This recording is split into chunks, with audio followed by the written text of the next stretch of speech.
right BST drive Sinhala YouTube නාලිකාව වෙත ඔබ සියලු දෙනාම සාදරයෙන් පිළිගන්නවා. ඉතින් තවමත් අපේ YouTube නාලිකාව subscribe කරලා නැත්නම් subscribe කරන්න, share කරන්න. ඉතින් එහෙම කියමින් ආහාරම මත්ස්‍ය වගාවේ දෙවැනි කොටස මම මේ විදිහට අද මෙහෙම පටන් ගන්නවා. right ඒ යටතේ අපිට කතා කරන්න තියෙන්නේ මිරිදිය මත්ස්‍යයන් වගා කළ හැකි විදිහ. හරි? right. ඔව් අපි ගත්තොත් මේ මත්ස්‍ය වගාව එහෙම නැත්නම් ආහාර මත්ස්‍ය වගා කරන්න පුළුවන් ක්‍රම ගණනාවක් තියෙනවා. එතෙන්දී මඩ පොකුණු තුල වගාව, කූඩු හා කොටු තුල වගාව, ටැංකි තුල වගාව කියලා කොටස් තුනක් අපි මෙතෙන්දී මම දාලා තියෙනවා. අපේ විෂය අන්තර්ගත වෙනවා. එතනමුත් මේ පොකුණු තුල වගාව ගැන තමයි සවිස්තරාත්මකව කතා කරන්න කියලා තියෙනවා. ඉතින් එම නිසා මම පොකුණු තුල වගාව පිළිබඳ බොහොම සවිස්තරාත්මකව කතා කරන්න අද තීරණය කරා. right. අපි බලමු. පොකුණු තුල මත්ස්‍ය වගාව වර්තමානයේ ජනතාව අතර ක්‍රමයෙන් ජනප්‍රිය වන ක්‍රමවේදයේ වේ. මෙහිදී බොහෝ විට කෘෂිකාර්මික වගාවන්ට භාවිත කරන නොහැකි භූමියක් තෝරාගෙන එහි පොකුණු සාදාගෙන මත්ස්‍යයන් වගා කරයි. ඔලමයි. මේ වර්තමානයේ වෙන විට ඉතාමත් ක්‍රමයෙන් ජනප්‍රිය වෙමින් පවතින ක්‍රමයක් තමයි මඩ පොකුණු. එහෙම නැත්නම් පොකුණු තුල මත්ස්‍ය වගාව කියන එක. හරි. ඉතින් මේ සඳහා මේ පොකුණු තැනීම සඳහා තෝරාගන්නේ ගොඩාක්ම අත්තරලා දාපු ඉඩම්. දැන් උදාහරණ වශයෙන් ගත්තොත් වගා කිරීමට නොහැකි ලෙස අත්හැරලා දාපු ඉඩම් තමයි ගොඩාක් වෙලාවට පොකුණු නිර්මාණය කිරීම සඳහා යොදාගන්නේ. හරි? ඉතින් අපි බලමු. මේ පොකුණු තුල මසුන් ආකාර දෙකකට වගා කරන්න පුළුවන්. හරි? දැන් අපි ගත්තොත් එහෙම දැන් පොකුණක් ගත්තොත් ඒ ආකාර තියෙනවා. ඒ ආකාර කීපයක් තියෙනවා. ඉතින් අපි ගත්තොත් මේ ආකාර දෙකකට වගා කරන්න පුළුවන් කියලා ඔකට විෂය මාලාවේ දාලා තියෙනවා. right. අපි බලමු මොනවද මේ ආකාර දෙක කියලා. right. තනි රෝපණය එහෙම නැත්නම් ඒක වගාව නැත්නම් බහු රෝපණය එහෙම නැත්නම් බහු වගාව කියලා අපි ඒකට කියනවා. ඕක තමයි පොකුණක් තුල ප්‍රධාන වශයෙන්ම මසුන් වගා කර හැකි ප්‍රධාන ක්‍රම දෙක. එකක් තමයි තනි රෝපණය, අනිත් එක තමයි බහු රෝපණය. එහෙම නැත්නම් බහු වගාව කියලා කියනවා. right. අපි බලමු මොකද්ද මේ තනි රෝපණය කියන්නේ, මොකද්ද මේ බහු රෝපණය කියන්නේ කියලා. මෙහිදී පොකුණක එක් මත් විශේෂ පමණක් වගා කරයි. උදාහරණයක් වශයෙන් ගත්තොත් තිලාපියා වගාව. එහෙම නැත්නම් රෝහු මත්ස්‍ය වගාව. ඒ කියන්නේ ළමයි පොකුණක තනි මත්ස්‍යෙක් පමණක් වගා කිරීම. එහෙම නැත්නම් තනි මත්ස්‍ය විශේෂ පමණක් වගා කිරීම තමයි තනි රෝපණය. එහෙම නැත්නම් ඒක වගාව කියලා බොහොම සරලව කියන්නේ. මේකෙදී මසුන්ට අවශ්‍ය ආහාර ලබා දීම, ජල පාලනය යනාදී සාමාන්‍ය පොකුණු පාලනය කිරීම හා සමානයි. කිසිදු වෙනසක් නැහැ. සාමාන්‍ය ක්‍රමවේදයට තමයි මේ මසුන් මේ පොකුණු තුල මේ ඇති කිරීම කරන්නේ. හරි? ඒක තමයි කියන්නේ. එහෙම නැත්නම් වගාව සිදු කරන්නේ නිකන් සාමාන්‍ය ක්‍රමවේදයටම තමයි කියලා තමයි මේ කියන්නේ. right. ඊළඟ බහු රෝපණ වගාව. බහු වගාව කියලා කියනවා. බහු රෝපණය යනු විවිධ භෝජන විලාස දක්වන මත්ස්‍ය විශේෂ එකම වගා පද්ධතියක එකම අවස්ථාවකදී වගා කිරීමයි. ඔලමයි. මේකදී මේ බහු රෝපණය කියලා කියන්නේ ළමයි විවිධ භෝජන විලාස දක්වන. උදාහරණයක් වශයෙන් ගත්තොත් මාංශ භක්ෂක කියලා මම කතා කරා ගිය පාඩමේ මාංශ භක්ෂක මසුන්, ඒ වගේම සාර්ව භක්ෂක සහ ශාක භක්ෂක මසුන් කියලා ආකාර අපි කතා කරා. එතකොට මේකදී කියන්නේ මේ විවිධ භෝජන විලාසයන් දක්වන මසුන් එකම වගා පද්ධතියක එකට වගා කිරීම තමයි ඔය බහු රෝපණ වගාව කියලා කියන්නේ. නැවතත් කිව්වොත් පොකුණක් තියෙනවා. ඒ පොකුණේ කැටලා මත්ස්‍ය වගා කරනවා, තිලාපි මත්ස්‍ය වගා කරනවා, ඒ වගේම රෝහු මත්ස්‍ය වගා කරනවා. ඒ වගේ මත්ස්‍ය විශේෂ කිහිපයක් එකම තැනක එකම පොකුණක එකම පද්ධතියක වගා කිරීම තමයි බහු රෝපණ වගාව කියලා කියන්නේ. right. මෙහිදී මත්ස්‍ය විශේෂ මගින් පොකුණේ විවිධ ජල ස්තර ප්‍රයෝජන ගනී. ඔලමයි. අපි ගත්තොත් පොකුණක් ගත්තොත් ඒ පොකුණේ ජල ස්තර කිහිපයක් බෙදෙනවා. උඩ ස්තරය, මැද ස්තරය සහ පහළ ස්තරය. ඉතින් මෙන්න මේ ස්තර තුනම භාවිතයට අරගෙන මොවුන් ජීවත් වෙනවා කියලා තමයි කියන්නේ. right. මත්ස්‍ය බහු රෝපණ වගාවේදී පොකුණේ සෑම ස්තරයක්ම ආවරණය වන පරිදි මසුන් තැන්පත් කරයි. ඔව්. අනිවාර්යයෙන්ම මේක බලනවා. ඒ කියන්නේ දැන් අපි ගත්තොත් උඩ එහෙම නැත්නම් පොකුණක මේ මතු පිටි ස්තරයේ ජීවත් වෙන මසුන්, මැද පහළ ජීවත් වෙන කියන මසුන් තුන් ආකාරයෙන්ම මේ පොකුණ වලට තැන්පත් කිරීම කරනවා කියලා තමයි කියන්නේ. බහු වගා පොකුණක් තුලදී එකිනෙකට වෙනස් මත්ස්‍ය විශේෂ විවිධ ජල ස්තර තුල පවතින ආහාර භාවිතයට ගනී. ඔව්. ඉතින් එම නිසාම මම කලින් කතා කරපු අර ස්තර තුන භාවිතයට ගන්න නිසා එහෙම නැත්නම් ගන්න නිසාම අපි ගත්තොත් එimhe ඒ ජල ස්තරය තුල තියෙන පවතින ආහාර, ඒ කියන්නේ විවිධ ජල ස්තර තුල පවතින ආහාර ඔවුන්ට ලබා ගන්න පුළුවන් කියලා කියනවා. දැන් උදාහරණයක් වශයෙන් ගත්තොත් මතු පිටි ස්තරයේ වෙනම ජල මේ මතු පිට ජල ස්තරයේ වෙනම ආහාර තියෙන්න පුළුවන්, මැද ස්තරයේ තියෙන්න පුළුවන් සහ පහත ආහාර තියෙන්න පුළුවන්. හරි, පහත ස්තරේ. ඉතින් මේ ස්තර තුනේම දැන් විවිධ මසුන් වගා කරන හින්දා මේ ස්තර තුනේම තියෙන ආහාර එහෙම නැත්නම් කෑම වර්ග මූන්ට භාවිතයට ගන්න පුළුවන් කියලා තමයි කියන්නේ. රයිට්. මාංශ භක්ෂක මසුන් භාවිතා නොකරයි. ඔව්. කවදාකවත් බහුරෝපණ වගාවේදී මාංශ භක්ෂක මසුන් භාවිතා කරන්නේ නැහැ. හරි? ඇයි කියනවා නම් ඇයි කියලා ඔය කට්ටිය දැන් හිතනවා ඇති මොකද කියලා. ඒ තමයි ළමයි මාංශ භක්ෂක මසුන් කියලා කියන්නේ උන් මස් පමණයි අනුභව කරන්නේ. එතකොට මාංශ භක්ෂක මත්ස්‍යෙක් දැම්මොත් අනිවාර්යෙන්ම අනිත් මත්ස්‍යව ආහාරයට ගන්නවාම තමයි. ඒකින්ද නිකම් මේ මත්ස්‍ය ගැටුම් මෙහෙම දකින්න පුළුවන්. එතකොට එහෙම සාමාන්‍ය අපි මේ වගා කරන්නේ නැහැ. හරි? අපි වගා කරන්නේ නැහැ. මොකද මත්ස්‍යෝ මේ තවත් මත්ස්‍යක ආහාරයට ගත්තොත් ඒක හරියන්නේ නැහැ. මොකද බහුරෝපණ වගාව කියලා කියන්නේ අපිට මත්ස්‍යෝ වර්ග 4ක් දැම්ම නම් 4ෙම අස්වැන්න අපිට නෙලා ගන්න ඕන. හරි? මොකද එක මත්ස්‍යයක් විතරක් ඉතුරු වෙලා හරියන්නේ නැහැ නේ. ඒ කියන්නේ දැන් උදාහරණයක් වශයෙන් ගත්තොත් සරලම කිව්වොත් මත්ස්‍ය බහුරෝපණ වගාවේදී ওই මාංශ භක්ෂක මාළුවෙක් දැම්මොත් අනිත් මත්ස්‍යෝ ආහාරයට ගන්නවා. මේ මාංශ භක්ෂයා විසින් අනිත් මත්ස්‍ය ආහාරයට ගන්න පුළුවන්. හරි? එහෙම වුණොත් ඒක ගැටලුවක්. ඒක තමයි කියන්නේ. ඔව්. ඒ වගේම ආහාර හා ඉඩ සඳහා තරගයන් නොතිබිය යුතුය. අනිවාර්යයෙන්ම එකම පොකුණට මාළු වර්ග කිහිපයක් දැම්මත් කවදාකවත් මේ ආහාර ඉඩ සඳහා තරගයක් තියෙන්න බෑ. මොකද එම මත්ස්‍ය පොකුණම ඒ සියලුම දැන් මත්ස්‍ය කාණ්ඩ 4ක් දැම්මම ඒ 4ටම සමානත්වතාවයෙන් භුක්ති විඳින්න තියෙනවා. උදාහරණයක් වශයෙන් ගත්තොත් එක මාළුවෙක් බඩගින්න ඉන්නකොට තවත් මාළුවෙක් බඩ මේ හොඳට බඩ පුරව ගන්න බෑ. හරි? ඒ කියන්නේ ආහාර ඉඩ සඳහා කිසිදු තරගයක් මේ තියෙන්න බෑ කියලා තමයි ඔය කියන්නේ. රයිට්. ස්වාභාවික සම්පත් වලින් උපරිම ප්‍රයෝජන ලබා ගන්න. ඔව්. ඉතින් මෙහෙම මේ විදිහට වගා කරනකොට ස්වභාවික සම්පත් වලින් උපරිම ප්‍රයෝජනයක් ගන්න පුළුවන් කියලා තමයි කියන්නේ. ඒ වගේම අඩු ශේෂ්ත්‍ර ඵලයෙන් වැඩි ආදායමක් ලැබෙයි. අනිවාර්යයෙන්ම මත්ස්‍ය වර්ග ගොඩක් වගා කරන නිසා අඩු ශේෂ්ත්‍ර ඵලයක් තුල. දැන් උදාහරණයක් පොකුණක් ගත්තොත් අඩු ශේෂ්ත්‍ර ඵලයක් නේ. තමත් අඩු ශේෂ්ත්‍ර ඵලයක්. ඉතින් මේකේ මත්ස්‍ය විශේෂ කිහිපයක් වගා කිරීමෙන්ද මොකද අර තව මත්ස්‍යයෙක්ගේ මිල නෙවෙයි තවත් මත්ස්‍යයෙක්ගේ තියෙන. දැන් උදාහරණයක් තිලාපි මත්ස්‍යයාගේ මිල නෙවෙයි කැටලා මත්ස්‍යයාගේ තියෙන. ඒතකොට මිල වෙනස් වෙනවා. ඒතකොට ළමයි අඩු ශේෂ්ත්‍ර ඵලයකින් වැඩි ආදායමක් ලබා ගන්න පුළුවන්. මොකද දැන් උදාහරණයක් වශයෙන් ගත්තොත් තිලාපි මත්ස්‍යයා වගේ කැටලා මත්ස්‍යයා ගත්තොත් විශාල විදිහට වර්ධනය වීමක් වෙනවා. ඒතකොට දැන් තිලාපි මත්ස්‍යයා කිලෝ 5යි නම් කැටලා මත්ස්‍යයා කිලෝ 20ක්වත් වර්ධනය වෙනවා. ලොකු මත්ස්‍යයෝ. ලොකු ආදායමක් ගන්න පුළුවන්. ඒ කියන්නේ මිල අඩු වුණත් ඒ බරට සාපේක්ෂව විශාල මුදලක් ගන්න පුළුවන්. හරි? ඒකින්ද හොඳට මතක තියාගන්න අඩු ශේෂ්ත්‍ර ඵලයෙන් වැඩි ආදායමක් ගන්න පුළුවන් කියලා තමයි කියන්නේ. රයිට්. අපි බලමු මේ බහුරෝපණ වගාවේ රූප සටහනක් ආධාරයෙන් මම ඒක තවදුරටත් පැහැදිලි කරලා දෙන්නම්. ඔව් ළමයි. බහුරෝපණ මත්ස්‍ය වගාව. මේ ළමයි බහුරෝපණ මත්ස්‍ය වගාවක්. එතකොට මේ බහුරෝපණ මත්ස්‍ය වගාවේ ඔකට පේනවා මත්ස්‍යෝ ඉන්නවා. ඉතින් විවිධ මත්ස්‍යෝ විවිධ ජල ස්තර ප්‍රයෝජන ගනිමින් විවිධ ජල ස්තර වල ආහාර ප්‍රයෝජන ගනිමින් ඔවුන් ජීවත් වෙනවා. හරි? ඉතින් මේක තමයි මත්ස්‍ය බහුරෝපණ වගාවේ තියෙන. උදාහරණයක් වශයෙන් ගත්තොත් එකම පොකුණක විවිධාකාර මසුන් නැති කිරීම. හරි? ඔය ඔකට පේනවා දැන් පහළ ගැඹුරු ස්තරයේ තවත් මාළු විශේෂයක් ඉන්නවා. මැද ස්තරයේ තවත් මාළු විශේෂයක් ඉන්නවා. උඩ ස්තරයේ තවත් මාළු විශේෂයක් ඉන්නවා. හරි? ඔක තමයි බහුරෝපණ වගාව මත්ස්‍ය වගාව කියලා. බොහොම සරලව කියන්නේ ඔක තමයි. right. ඔව්. මත්ස්‍ය බහුරෝපණයේදී මත්ස්‍ය ගහන ඝනත්වය අනුව විවිධ විශේෂ විවිධ අනුපාතයන් යටතේ තැන්පත් කිරීම සිදු කරනවා. ඔයමයි.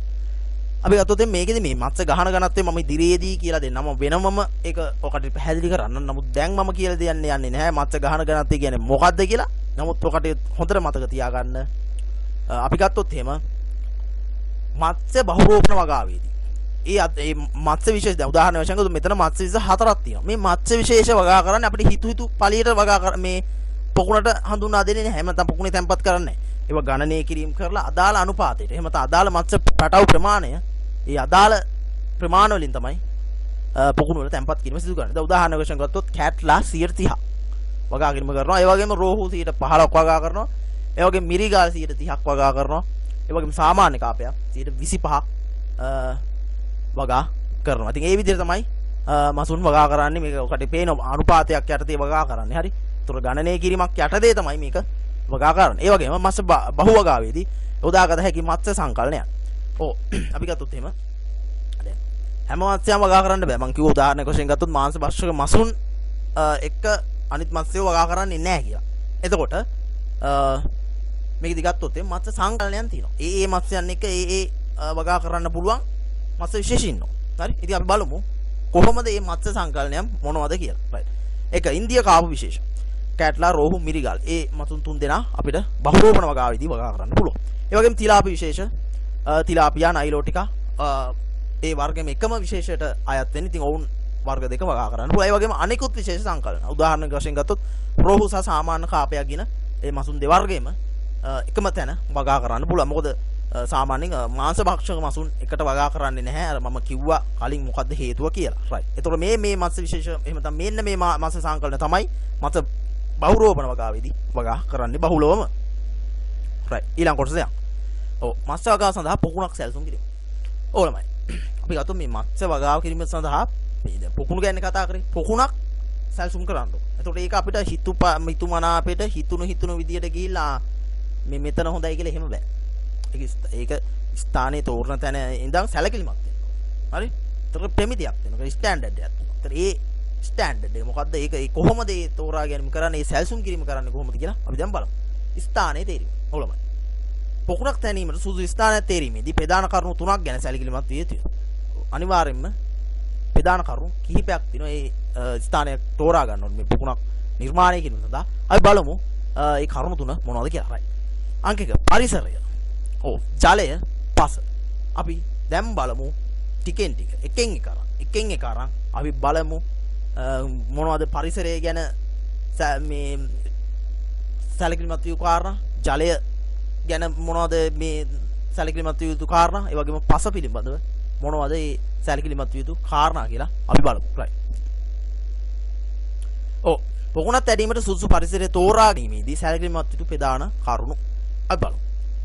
ළමයි මේ පරිසරය කියලා කියන්නේ පොකුණක් තෝරා ගැනීමේදී ඒ වටපිටාවට. ඔය කියන්නේ. හරි? ඒ පොකුණ තෝරා ගන්න වටපිටාව ගැන තමයි කතා කරන්නේ. right. එම ස්ථානයේ පහසුවෙන් ළඟා වීමේ හැකියාව තිබේද යන්නයි.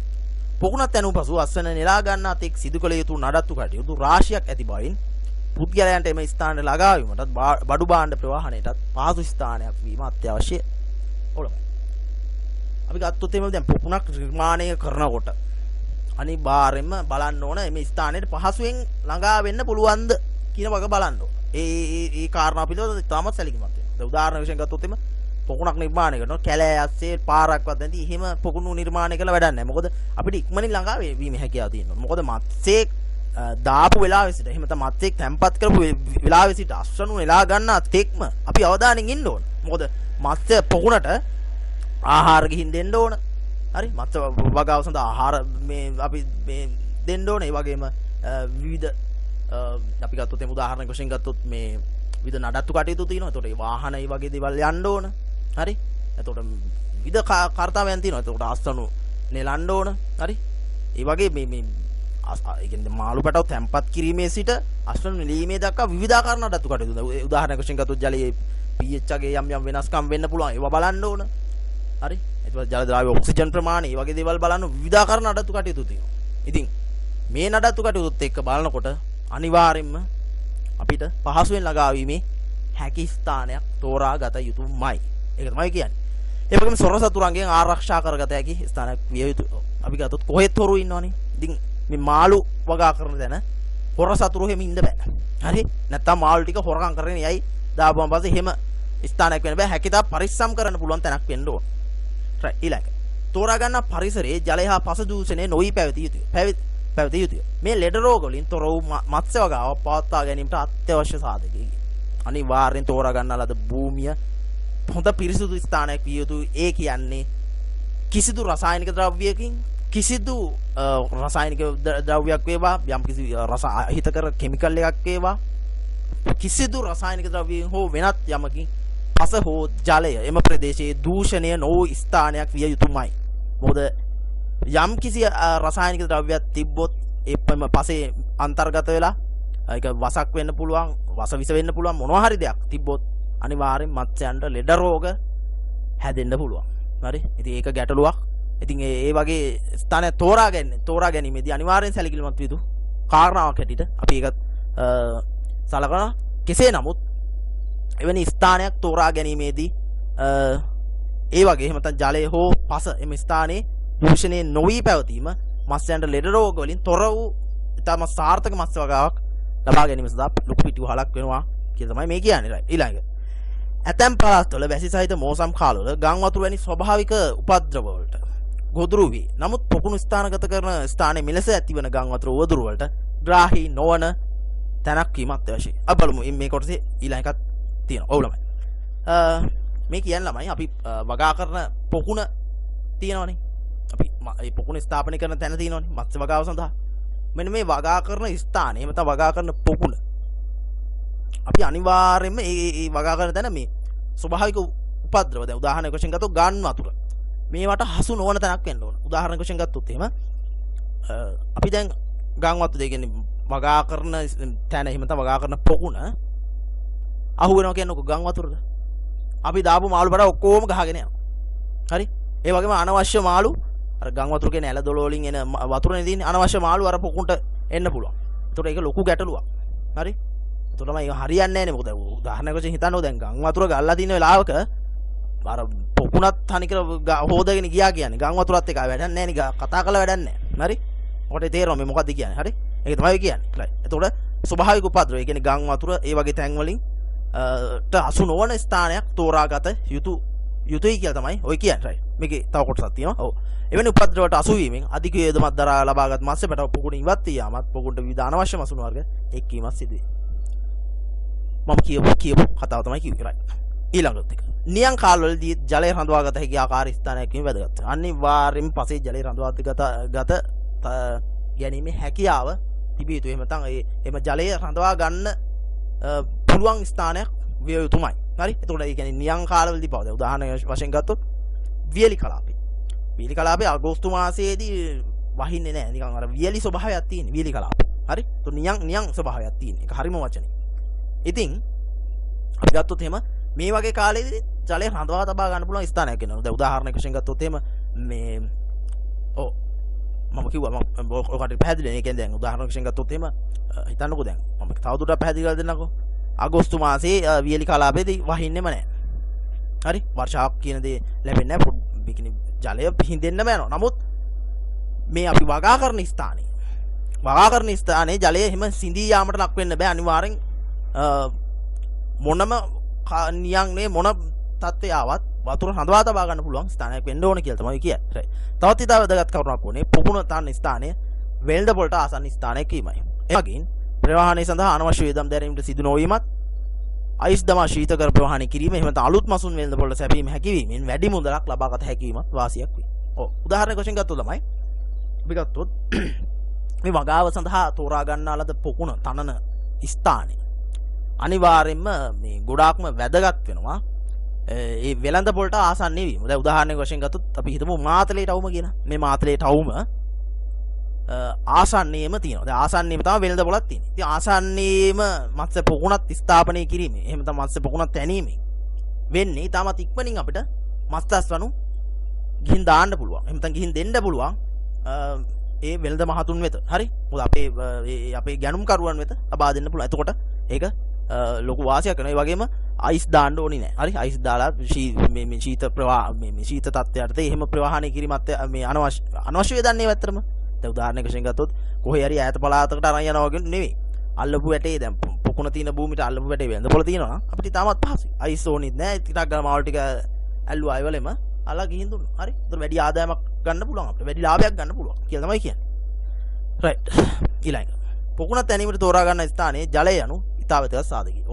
ඕලම ඊළඟ කාරණාව තමයි ජලය කියලා කියන්නේ අනිවාර්යෙන් පොකුණක් තන්න ස්ථානයේ ජලය පිළිබඳ අපි සැලකීමක් විය යුතුමයි. මොකද පොකුණ නිර්මාණය කරන ස්ථානයෙන් වගේ තමයි. එහෙම තමයි. පොකුණ නිර්මාණය කරන ස්ථානයේ ආසන්නයෙන්ම තමයි ජලයත් අපි ලබා ගන්න. හරි?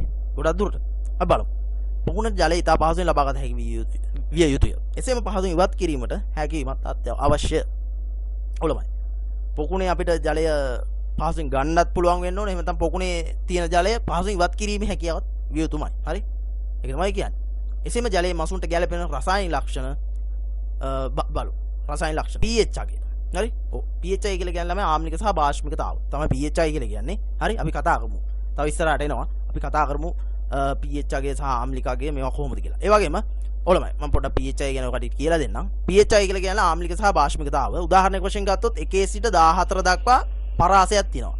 එතනදී 7 කියලා කියන්නේ මැද 7 කියලා කියන්නේ උදාසීන 1 සිට 4 දක්වා 1 සිට 7 දක්වාගේ ආම්ලික 7 සිට නැවත 14 දක්වා ශාරීය කියලා කියනවා. ඉතින් pH එකේ අඩු වැඩි වෙන්න බෑ. අර මැද පරාසය තමයි තියෙන්න ඕනේ. එතකොට මේ මත්ස්‍යයන්ට උන්ගේ වර්ධනය මේ ප්‍රශස්ත ආකාරයෙන් සිදු වෙනවා pH එක කියන එක.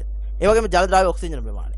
අපි ගත්තොත් එහෙම මත්ස්‍යයන් මේ ජලයේ දිය වෙලා තියෙන ඔක්සිජන් වලින් තමයි අවශ්‍ය ශෝෂණය එහෙම නැත්නම් හුස්ම ගැනීමේ කටයුත්ත කරන්නේ. ඉතින් අනිවාර්යෙන් ජලයේ දිය වෙලා තියෙන ඔක්සිජන් ප්‍රමාණයත් වැදගත් වෙනවා. ඒ වගේම ඇමෝනියා කියලා කියන ළමයි විෂ සංයෝගයක්. උදාහරණයක් වශයෙන් ගත්තොත් ප්‍රධාන වශයෙන් මේක නිර්මාණය වෙන්නේ ඔවුන්ගේ බහිස්රාවී ද්‍රව්‍ය සහ අනවශ්‍ය විදිහට ආහාර ජලයට දැමීමෙන්. හරි? ඉතින් මේවත් අනවශ්‍ය විදිහට තිබ්බොත් ජලයේ එක ගැටලුවක්. ඉතින් මේ තෝරා ගන්න ලද ජලයේ ඒ වගේ දේවල් තියෙන්න බෑ. ඒ වගේම කඨිනතාවය. කඨිනතාවය කියලා කියන්නේ ළමයි කැල්සියම් සහ මැග්නීසියම් දාන අයන සාන්ද්‍රණය. එහෙම නැත්නම් කැල්සියම් හා මැග්නීසියම් අයන වල ප්‍රමාණය. එහෙම නැත්නම් සාන්ද්‍රණය තමයි කඨිනතාවය කියලා කියන්නේ. මේවත් අනවශ්‍ය විදිහට තියෙන්න බෑ මෙම ජලයේ. ඒ වගේම භෞතික ලක්ෂණ ගත්තොත් උෂ්ණත්වය. උෂ්ණත්වය කියලා කියන්නේ මේ ජලයේ තියෙන මේ රස්නේ. අප සරලව කියන්නකෝ ජලයේ තියෙන රස්නේ. හරි? ඉතින් මේ ජලයේ තියෙන ඒ තාප ප්‍රමාණය එහෙම නැත්නම් රස්නේ කියන දේ වැඩි වෙන්නත් බෑ උන්ට අඩු වෙන්නත් බෑ. හරි? මේ මධ්‍යස්ථ ප්‍රමාණයේ මැදාගයක වගේ තියෙන්න ඕනේ. ඉතින් උෂ්ණත්වය අඩු වැඩි වුණොත් ඔවුන්ගේ ජෛව රසායනික ක්‍රියාවලිය දුර්වල වෙලා මත්ස්‍ය අස්වැන්නක් අපිට හරියමං මත්ස්‍ය අස්වැන්නක් ලබා ගන්න බෑ. ඒ වගේ මත්සුන් මිය යන්න බව පුළුවන්. අවිලතාවය කියලා කියන්නේ ළමයි බොරතාවය. බොරතාවය. අවිලතාවය කියන්නේ බොරතාවය. අපි ගත්තොත් මේ උදාහරණයක් වශයෙන් ගත්තොත් මේ දැන් සමහර ජලයේ තියෙන මේ බොර ජලය ගත්තොත් මේ වගේ අවලම්බිත අංශු හින්දා තමයි මේ බොර වෙන්නේ ජලය. හරි? බොර වෙලා තියෙන්නේ අවලම්බිත අංශු හින්දා. ඉතින් මෙන්න මේ අවලම්බිත අංශු සහිත ජලය යොදා ගත්තොත් එහෙම නැත්නම් අවිලතාවයේ සහිත ජලය යොදා ගත්තොත් අර මේ අවලම්බිත අංශු එහෙම නැත්නම් අපි උදාහරණයක් වශයෙන් ගත්තොත් එහෙම ජලය දැන් මැටි වගේ අංශු තිබ්බොත් ඒවා කර්මල් ඇතුළට ගිහලා තුවාල වෙලා මසුන් විනාශ වෙන්න පුළුවන්. ඒකින්ද අවිලතාවය ගැනත් සැලකිලිමත් වෙන්න ඕනේ. මේ ජලයේ බොරතාවය එහෙම නැත්නම් බොර බව පිළිබඳව සැලකිලිමත් වෙන්න ඕන කියන එක තමයි මේ කියන්නේ. රයිට්. එමේ ස්ථානයේ පස. අනිවාර්යෙන් පස පිළිබඳව සැලකිලිමත් විය යුතුමයි. හරි? රයිට්. අපි බලමු. ජලය හොඳින් රඳවා පවත්වා ගත හැකි මැටි පසක් විය යුතුයි. ඔකට දන්න දේ තමයි ළමයි. මැටි පස කියලා කියන්නේ ජල වහනේ දුර්වල පසක්. හරි? ඉතින් ජලය ඉවත් වෙන්නේ නැහැ. හරි? ලේසියකින් මේ අපි මැටි පසකට ජලය සම්පාදනය කරොත් එහෙම පසෙන් ජලය ලේසියකට ඉවත් වෙන්නේ නැහැ. හරි? ඉතින් මේක මත්ස්‍ය වගාවේදී ලොකු වාසියක්. හරි? අනිවාර්යෙන් මැටි පසක් තමයි මත්ස්‍ය වගාවේ පොකුණු නිර්මාණය කිරීම සඳහා අපි තෝරාගත යුතුයි. right. එසේම ගබඩා කරන ලද ජලය මාස 6ක් 7ක් පමණ කාලයක් රඳා පවත්වා ගැනීමට සමත් ආකාරයේ වයනයක් එම පසේ තිබිය යුතුයි. අනිවාර්යයෙන්ම අපි දාන ජලය මාස 6-7ක්වත් රඳවා තබා ගත යුතුමයි. හරි? ඒ වගේම වයනේ ගත්තොත් මේ වැලි මැටි සොම්මඩ සාපේක්ෂ අනුපාතනේ වයනේ කියලා කියන්නේ. අර ජලය රඳවා තබා ගන්න පුළුවන් හොඳ වයනයක් සහිත පසක් කියලා කියන්නේ මැටි පසක් තිබිය යුතුයි කියන එක තමයි කියන්නේ. ඒ වගේම කල්ගත වීමේදී පොකුණේ ජලය සෙමින් පසහරා ඉවත් වී යයි නම් එය නුසුදුසු තත්ත්වයකි. ඔව්. අපි උදාහරණයක් විදිහට ගත්තොත් එහෙම දැන් අද උදේ පොකුණට ජලය දැම්මනම් හෙට පහුවදා එහෙම නැත්නම් හෙට උදේ වෙනකොට ජලය නැත්තම් මාළු ටික විනාශ වෙලා යයි. හරි? නැවතත් කිව්වොත් අද උදේ ජලය දාලා පහුවදා උදේ බලනකොට ජලය නැත්තම් පොකුණේ ඉතින් මාළු ටික විනාශ වෙලා යයි. ඉතින් එහෙම වෙන්න බෑ. හරි? ඒක නුසුදුසු තත්ත්වයක්. එසේම පස තුළ විවිධ ආම්ලික සංයෝග නොතිබීමත් වැදගත්ය. අයන් සල්ෆයිඩ් වගේ මේ රසායනික සංයෝග තියෙන්න බෑ. එහෙම වුණොත් ඒ රසායන ලක්ෂණ වෙනස් වෙලා උදාහරණයක් වශයෙන් ගත්තොත් එම් pH ගේ වගේ ලක්ෂණයන් වෙනස් වෙලා මසුන් මිය යන්න පුළුවන්. ඒක මත්ස්‍ය කර්මාන්තය සඳහා එහෙම නැත්නම් මත්ස්‍ය වගාව ආහාර මත්ස්‍ය වගාව සඳහා ගැටලුවක් වෙන්න පුළුවන් කියලා තමයි මේ කියන්නේ. right. ඔලමයි. පොකුණු සෑදීම සඳහා පසේ යෝග්‍යතාවය පරීක්ෂා කිරීම. ඔලමයි. දැන් අපි ස්ථානයක් තෝර ගන්නකොට සැලකිලිමත් යුතු කාරණා පිළිබඳව අපි කතා කරා. එතකොට දැන් පොකුණක් සෑදීම සඳහා පසේ යෝග්‍යතාවය බලන්න ඕනේ. දැන් අපි නිකන් ආයෙක ආවට ගියාට ඒක බලන්න බෑ. හරි? ඒ ගැන තමයි මේ කතා කරන්නේ. පසේ යෝග්‍යතාවය කොහොමද පරීක්ෂා කරන්නේ කියලා තමයි අපි කතා කරන්නේ. අත්ලට පස් පිටක්ගෙන ඒ හොඳින් ගුලි කරන්න. පස වියලී නම් ජලයේ සල්පයක් එකතු කර ගුලි කරන්න. right. අපි මේ තෝරාගත්ත ස්ථානෙට ගිහිල්ලා පස් ටිකක් අරගෙන ගුලි කරලා බලනවා. හරි? ගුලි කරන්න බැලන වතුර ටිකක් දාලා ගුලි කරනවා. අර පොඩි කාලේ කරන්නේ නිකන් කෝම් පිට්ටු ගහනවා වගේ පස් ටිකක් අරගෙන අපි ගුලි කරලා බලනවා. හරි? ගුලි කරනවා. එම ගුලිය අඩියක් පමණ ඉහළට විසි කර නැවත පහළට එන විට අල්ලා ගන්නවා. ඒ එහෙම ගුලි කරගත්තු පස් ගුලිය. හරි? උඩ දානවා. උඩ දාලා ඉවරලා ඒ ගුලිය නැවත එනකොට අල්ලා ගන්නවා. හරි? වැලි හෝ බොරු පස එකට ඇලී නොසිටින අතර ගුලිය කැඩී විසිරියයි. සාමාන්‍යයෙන් දැන් මෙහෙම උඩ දාලා අල්ලනකොට ඒ පස් බෝලය හරි පස් ගුලිය උඩ දාලා අල්ලනකොට එහෙම නැත්නම් පස් බෝලේ උඩ දාලා අල්ලනකොට ඒක ගැලවිලා විසිරිලා යනවා නම් අනිවාර්යෙන් වැලි හෝ බොරු පසක් තියෙයි. හරි? බොරු පසක් තියෙනවා නම් මේ කැඩලා විසිරලා තියෙනවා නම් ඒක බොරළු පසක්. බොරළු හෝ වැලි පසක්. නැතත් කියන්නම් අරම ගුලිය උඩ දාලා අතට එනකොට අතට අල්ල ගන්නකොට ඒ ගුලිය ඒ විදිහට තියෙන්නේ නැත්නම් ගුලියක් විදිහට තියෙන්නේ නැත්නම් එහෙම නැත්නම් කැඩිලා විසිරී ගිහිල්ලා තියෙනවා. අනිවාර්යෙන් ඒක වැලි හෝ බොරළු පසක්. හරි? කවදාකවත් වැලි හෝ බොරළු පසක් එහෙම ඇලිලා තියෙන්නේ නැහැ උඩ දාලා අතට වැටෙනවා. නමුත් නොවිසිරී ගුලියක් විදිහටම අතට වැටෙනවා. හරි? එහෙම නැත්නම් හොඳින් ඇලිලා තියෙනවා. ඒ විදිහටම ඇලිලා තියෙනවා නම් පොකුණු සෑදීම සඳහා පස ඊටමත් යෝග්‍යයි කියලා අපි කියනවා. කොහොම තමයි පසේ යෝග්‍යතාවය පරීක්ෂා කරන්නේ. ඔක සරල පරීක්ෂණයක්. රයිට්. ඒ වගේම මම මෙතන හයිලයිට් නිකන් කොටුවට දාලා තිනවා කට්ටියට. පොකුණු සෑදීම සඳහා ජලය රඳවා ගැනීම මැටි වැඩි පසක් සහිත ස්ථානයක් වඩා යෝග්‍යයි. ඒ කියන්නේ මැටි සහිත පසක් තමයි පොකුණක් නිර්මාණය කිරීම සඳහා යොදාගන්නේ කියන එක තමයි මම ඔය කියලා තියෙන්නේ. හරි? ඒක පොඩ්ඩක් අවධාරණයෙන් මතක තියාගන්න. පොකුණේ ජලය රඳවා තබා ගැනීමේ හැකියාව පරීක්ෂා කිරීම. රයිට්. අපි බලමු. වැඩුණු පුද්ගලයෙකුගේ ඉන මට්ටමට ගැඹුරු වලක් හරහා හැරීම. ඔව්. ඉස්සලාම අර මේ විදිහට පස පරීක්ෂා කරලා දැන් බැලුවානේ. දැන් මේ පසේ ජලය රඳවා තබා ගැනීමේ හැකියාවත් පරීක්ෂා කරන්න ඕන. හරි? රයිට්. ඉස්සලාම මේ වැඩුණු පුද්ගලයෙක්ගේ ඉන මට්ටමට ගැඹුරු වලක් හරහා ගන්න. උදෑසන මෙම වල ජලයෙන් පුරවන්න සවස් කාලය වන විට ජලය යම් ප්‍රමාණයක් පසට උරාගෙන තිබිය හැකියි. ඒක කොහොමද හරි? දැන් එහෙම වල හාරලා ඉන මට්ටමට හාවරපු වලේ ජලය පුරවන උදෑසන. හරි? ඉතින් හවස් කාලේ වෙනකොට පොඩ්ඩක් ඉතින් අවශෝෂණය වෙලා තියෙන්න පුළුවන්. ඒක කොහොමත් වෙන්න පුළුවන්. යම් ප්‍රමාණයක් පසට උරාගෙන තිබිය හැකියි. වලේ තිබූ ජලය සියල්ලම පසට උරාගෙන තිබේ නම් පොකුණ සෑදීමට යෝග්‍ය මේව. අර ඒ විදිහට උදෑසන පුරවගත්ත ජලය ඒ වලට මේ හාරාගත්ත වලට උදෑසන පුරපු ජලය හවස වෙනකොට බිඳුවක්වත් නැත්තම් ඒ පස හරියන්නේ නැහැ පොකුණු නිර්මාණය. හරි? ඔව්. යෝග නෙවෙයි. මෙවැනි පසක පොකුණු සාදන්නේ නම් ජලය රඳවා තබා ගැනීම විශේෂ විධිදාන ඉදිය යුතුයි. අනිවාර්යෙන් ජලය රඳවා තබා ගැනීම සඳහා මැටි හෝ මොනවා හරි යම් විශේෂ විධිවිධාන යොදන්න ඕන. හරි? මොකද ජලය රඳවා තබා ගැනීමට. හරි?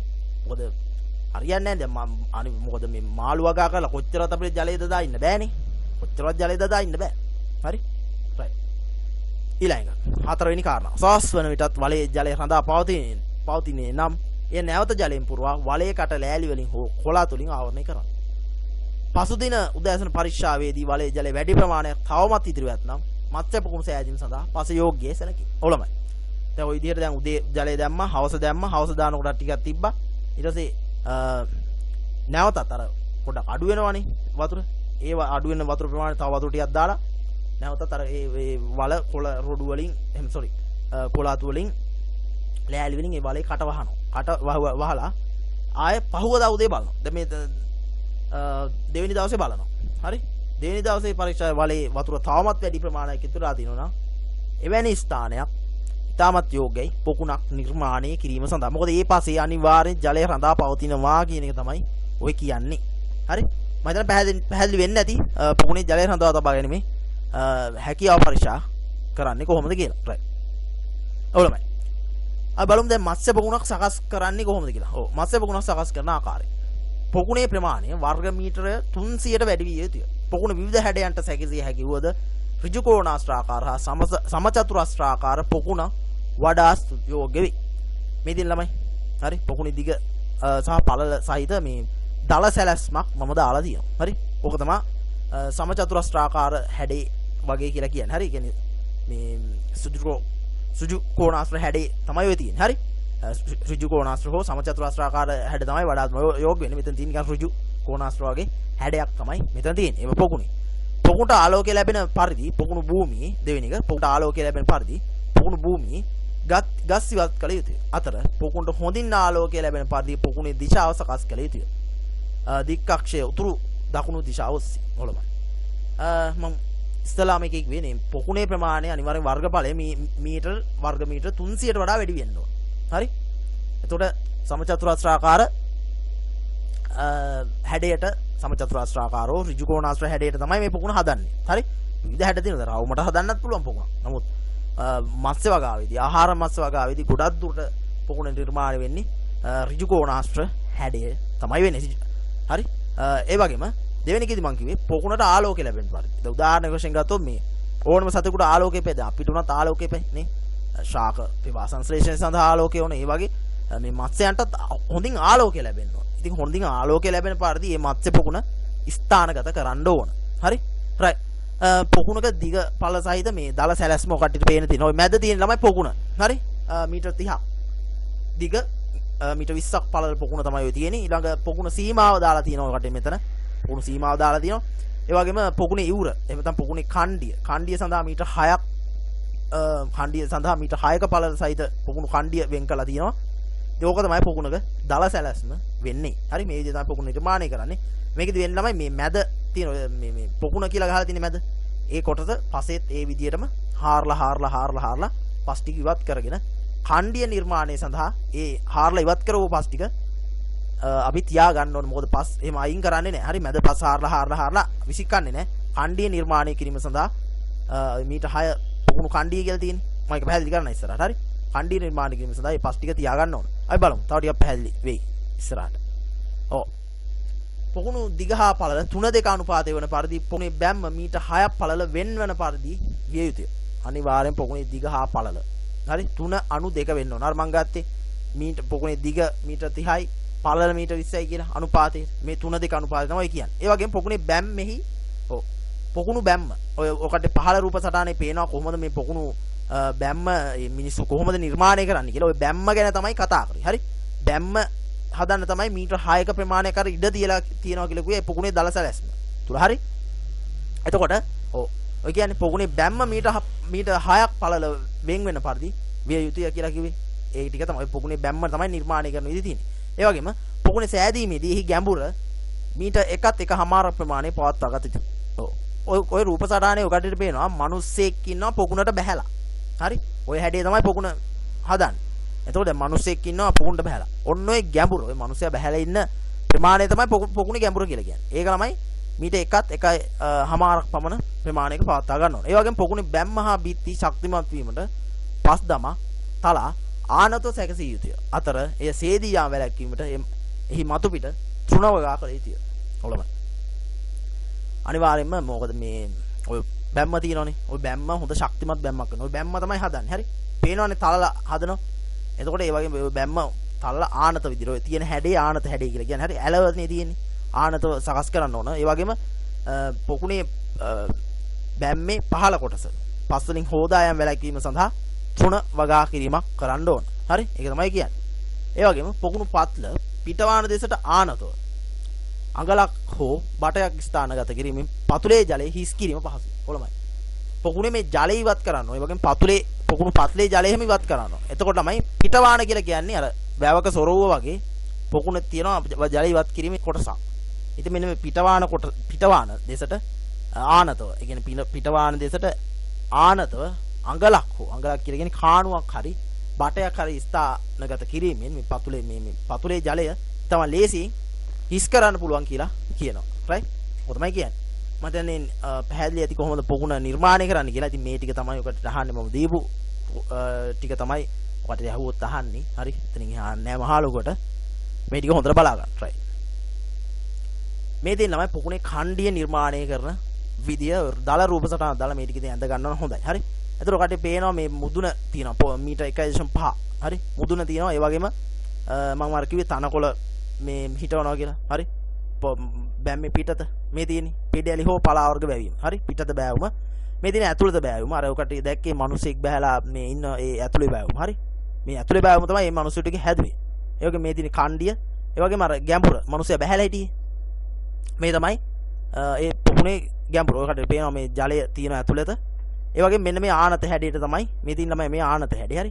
මෙන්න මේ ආනත හැඩයට පොකුණ නිර්මාණය කරනකොට පහළ යන්න පහළට යන්න පොඩ්ඩක් පළල අඩු වෙනවා. හරි? මෙන්න මේ හැඩයේ තමයි පොකුණ තියෙන්නේ. හරි? ඔකට ඊට පැහැදිලි ඇති. මේ රූප සටහන් අඳින්න අනිවාර්යෙන් එයි මේවා. හරි? ආයි ගොඩක් දුරට රයිට්. ඕලමයි. මේ විදිහට හදාගත්ත පොකුණ දැන් ජලය සපයන්න ඕන. හරි? එතකොට මේ පොකුණට අපි කතා කරමු ඉස්සරහට. පොකුණට ජලය සපයන්න ඕන. පොකුණේ ඉහළ ජල සැපයීමට ආසන්නම කෙළවරට ජල සැපයීම සම්බන්ධ කරන්න. ඕලමයි. අපි ගත්තොත් මේකේ රූප සටහන් තියෙනවා මම ඔකට පැහැදිලි කරන්නම්. ඒ ආශ්‍රයෙන් මේ විදිහට හදාගත්ත පොකුණට අවසානයේ ජලය දාන්න ඕන. හරි? එතකොට පොකුණේ ඉහළ ජල සැපයීමට තමයි පොකුණේ ඉහළ ජල සැපයීමට ආසන්නම කෙළවරට ජල සැපයීම සම්බන්ධ කරන්න ඕන. දැන් උදාහරණයකට ගත්තොත් පොකුණේ අර බැම්ම ඉහළින් වගේ තමයි මේ ජල සැපුම සම්බන්ධ කරන්නේ. හරි රයිට්. දෙවෙනි එක ජලයේ කාණුවක් දිගේ හෝ උණ බට හෝ පයිප් දිගේ ප්‍රවාහණය කරගත හැකියි. පයිප් එක විස්කම්භය අවම වශයෙන් සෙන්ටිමීටර් 10ක් වත් තියෙනවා. ඔව්. මේ පොකුණට ජලය ලබා දෙන්න පුළුවන් කාණුවක් මාර්ගයෙන් උණ බටයක් මාර්ගයෙන් හෝ පයිප් දිගේ ප්‍රවාහණය කරගන්න පුළුවන්. නමුත් මේ පයිප් එක විස්කම්භය අවම වශයෙන් සෙන්ටිමීටර් 10ක් වෙන්න ඕන කියන එක තමයි මේ කියන්නේ. ඔව්. තුන්වෙනි එක පොකුණු තිබිය යුතු ජල මට්ටමට වඩා ඉහළින් ජලය සපයන පයිප් කාණු පොකුණ සම්බන්ධ විය යුතුයි. අනිවාර්යයෙන්ම පොකුණේ ජල මට්ටමට වඩා ඉහළින් තමයි මේ කාණු එහෙම නැත්නම් පොකුණ ජලය සපයන කාණු බට එහෙම නැත්නම් උණ බට කියන ඒවා හයි වෙන්න ඕන. ඒක තමයි කියන්නේ. ජලය පොකුණට පිරවීමේදී කණ්ඩියේහි පස සෝදායනය යාම වැළැක්වීම සඳහා ඒ මත කොන්ක්‍රීට් හෝ ගල් අතුරා ගත යුතුයි. අනිවාර්යයෙන්ම ජලය පොකුණට පිරවීම සිදු කරනකොට මේ කණ්ඩියේ පස සෝදායනය යාම වැළැක්වීම සඳහා ඒ කණ්ඩිය මම ඒක පැහැදිලි කරන්නම්. කණ්ඩියේ පස සෝදායනය යාම වැළැක්වීම සඳහා මේ මත අනිවාර්යෙන් කොන්ක්‍රීට් ගල් ඒ වගේ දේවල් අතුරන්න ඕන.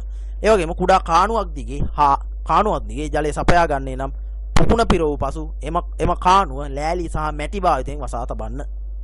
මේ කියපු දේ ඔකට තව තවත් තේරෙයි රූප සටහන මම ගියාම රූප සටහන ආශ්‍රයෙන් මම පැහැදිලි කරනවා. රයිට්. මේ තියෙන ළමයි උඩම තියෙන්නේ ජල සැපයුම් නලය. හරි මේ තියෙන්නේ පොකුණේ පස් බැම්ම. හරි අර මිනිස්සු හැදුවේ ඔය පස් බැම්ම. හරි මේ තියෙන්නේ පිටත බෑවුම මේ තියෙන්නේ ඇතුළත බෑවුම. එතකොට මේ උඩින් තමයි මේ නලය හදලා තියෙන්නේ. හරි ජල සපයන නලය හදලා තියෙන්නේ පොකුණේ උඩින්. එතකොට මේ තියෙන්නේ පොකුණේ ජල මට්ටම. එතකොට කොන්ක්‍රීට්යේදීම හෝ ගල් අතුරලා හදාගත්තු අර පොකුණේ දැන් මේ බටෙන් ජලය වැටෙන්න පුළුවන් නේ. ජලය වැටෙනකොට මේ කණ්ඩිය හොදා යන්න පුළුවන්. ඒ කණ්ඩියට මේ මං මේ කිව්වේ මේ කියලා තියෙන්නේ. අර මම කිව්ව මේ ගල් අතුරලා හරි කොන්ක්‍රීට් අතුරලා හරි මේ කණ්ඩිය ආරක්ෂා වීම සඳහා දාලා ඉන මේ ආවරණේ මේ තියෙන්නේ. හරි. ඔක තමයි මම කිව්වේ. මේ ඇතුළත තියෙන එතකොට පොකුණේ ජලය. හරි. එතකොට බලන්න පොකුණේ ජල මට්ටමට වඩා ඉහළින් තමයි පොකුණේ ජලය සපයන ඒ නලය හයි කරලා තියෙන. මේක උණ බට වෙන්න පුළුවන්. මේක මොන හරි පයිප් එකක් වෙන්න පුළුවන්. මොන හරි බට කෑල්ලක් වෙන්න පුළුවන්. එහෙම නැත්නම් කාණුවක් වෙන්නත් පුළුවන්. හරි. නමුත් බටයක නම් පයිප් එක විස්කම්බේ නම් සාමාන්‍ය බටයක එහෙම නැත්නම් බටයක විස්කම්බේ සෙන්ටිමීටර් 10යි විය යුතුයි කියන එක තමයි ඒකෙදි සරලව කියලා තියෙන්නේ. රයිට්. ඊළඟ කොටස යන්න. ඔලමයි.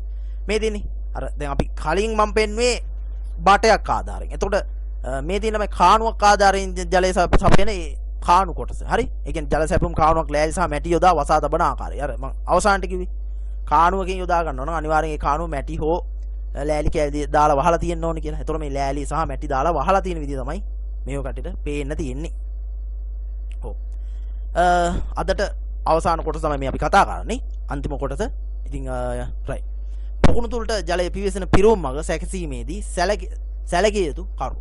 ඔව්. දැන් පොකුණට ජලය දානකොට එහෙම නැත්නම් ඒ ජලය දාන මේ මග පිරවුම් මග මේ සකස් කිරීමේදී එහෙම නැත්නම් නිර්මාණය කිරීමේදී සැලකිය යුතු කරුණු පිළිබඳව තමයි මේ අපි සාකච්ඡා කරන්න යන්නේ. රයිට්. පොකුණ තුලට ජලය ඇතුළු වීමට ඉඩ සලස්වන පිරවුම් මග පොකුණේ ජල මට්ටමට ඉහළින් සම්බන්ධ වෙනවා. ඔව්. මම ඔක කලින් පැහැදිලි කරලා දුන්නානේ. ඒ කියන්නේ පොකුණේ ජල මට්ටමට වඩා අනිවාර්යයෙන් ඉහළින්ම තමයි මේ ජල මේ ඒ පිරවුම් මග තියෙන්න ඕන. ඒ බට කෑල්ල එහෙම නැත්නම් පොකුණ ජලය පුරවන ඒ බටේ එහෙම නැත්නම් මේ පයිප්පේ තියෙන්න ඕන මේ පොකුණේ ජල මට්ටමට ඉහළින්. ඒක තමයි මේ කියන්නේ. ජලය සපන ස්ථානයේ කණ්ඩිය කොන්ක්‍රීට් හෝ ගල් ඇතිරීම. ඔකට කලින් දැක්කනේ. කලින් පැහැදිලි වෙන්නේ නැති. මොකද අර මේ කණ්ඩිය හොදන යන්න පුළුවන්. මේ බටෙන් ජලය දානකොට වතුර ඒ පොකුණට වැටෙද්දී කණ්ඩිය හොදාන යන්න පුළුවන්. ඉතින් ඒ කණ්ඩිය සඳහා ගල් අතුරන්න ඕන. හරි? ගල් හෝ කොන්ක්‍රීට් අතුරලා ඒක ආරක්ෂා කරන්න ඕන. ඒ වගේම පොකුණු පද්ධතිය තුල පිටතින් ලබා ගන්නා ජලය පාලනය කළ හැකි ක්‍රමවේදයක් තිබිය යුතුයි. ඒ සඳහා ගේට්ටුවක් භාවිත කළ හැකියි. මේ ගේට්ටුව කියලා කියන්නේ අර මේ ඔය කටි ගෙවල් වලට දාලා තියෙන ගේට්ටුවක් එහෙම නෙවෙයි ඈ. බටේකින් පොකුණට ජලය එනවනම් හරි? එම බටෙන් යම් කරාමයක් තියෙන්න ඕනේ ඒ ජල ප්‍රමාණය පාලනය කරන. උදාහරණයක් වශයෙන් ගත්තොත් ජලය දැන් ඕනට වඩා වැඩි නම් හරි? ඒ පොකුණේ ප්‍රමාණයට වඩා වැඩි නම් අර අපි ගත්තොත් උදාහරණයක් වශයෙන් ගත්තොත් ටැප් ඔකට දන්නවනේ ටැප්. එතකොට මේ ටැප් එක වහන්නේ කරන්නේ කරාමයකින්නේ. ඒ වගේ කරාමයක් තියෙන්න ඕන කියලා තමයි කියන්නේ ඒ ජල ප්‍රමාණය පාලනය කරගන්න. ඒ වගේම අවසාන එක පොකුණට ලබා ගන්නා ජලය පෙරා ගැනීම සඳහා ක්‍රමවේදයක් තිබිය යුතුයි. මේ සඳහා කුඩා දැලක් ෆයින් මෙෂ් හෝ පෙරණයක් භාවිත කළ හැකියි. නැත්නම් ෆිල්ටරයක් භාවිත කරන්න පුළුවන්. ඕලමයි. මේ පොකුණට එන ජලයේ විවිධ අපද්‍රව්‍ය කුණු රොඩු ඒ වගේ දේවල් මිශ්‍ර වෙලා තියෙන පුළුවන්. ඉතින් ඒකින්ද පෙරණයක් එහෙම නැත්නම් දැලක් භාවිත කරලා ඒවා පොකුණට එන ජලය පිරිසිදු කර ගැනීම සඳහා යම් උපක්‍රමයක් යොදන්න ඕන. රයිට්. එහෙනම් අදට part 2 කොටස ඉවරයි. ආහාර මස් වගාව යටතේ ඊළඟ කොටස අපි part 3 කොටස තාමත් ඉක්මනින් ඔබට ළඟා කරලා දෙන්නම් වීඩියෝ එක ලබා දෙන්නම්. ඉතින් එතකන් ඔබට සුබ දවසක් වේවා. එහෙනම් කියන්න තියෙන්නේ නැවත නැවතත් කියන්න තියෙන්නේ අපේ නාලිකාව තවමත් subscribe කරලා නැත්නම් subscribe කරන්න. යාළුවන්ට කියන්න share කරන්න. එහෙනම් සුබ දවසක් වේවා.